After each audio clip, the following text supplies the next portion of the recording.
Have you ever felt trapped in a cycle of intense feelings, almost as if your emotions were dictating your life? What if I told you that you could be addicted to your emotions? It sounds strange, doesn't it?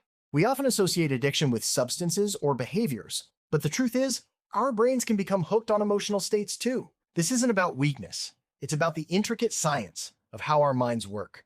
Emotional addiction is when your brain becomes dependent on certain feelings, whether they're the rush of stress, the drama of conflict, or even the comfort of sadness. Think about it. Do you find yourself constantly drawn to stressful situations even when you crave peace?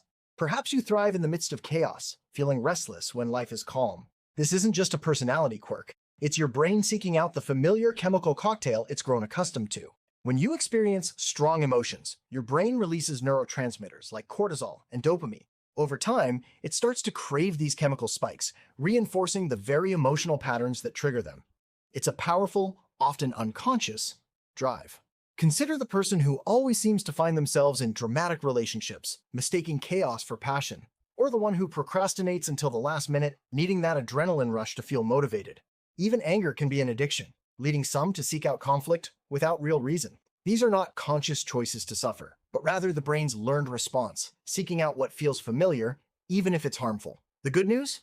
You don't have to stay in this cycle. Understanding the science is the first step. Recognizing these patterns in your own life, those subtle pulls towards emotional extremes, can begin to break their power. It's about retraining your brain, developing new coping mechanisms, and finding healthier ways to feel alive. It's a journey towards emotional freedom, a path to reclaiming control from the unconscious patterns that have held you captive. What emotions are you unknowingly addicted to? And what would it feel like to finally break free?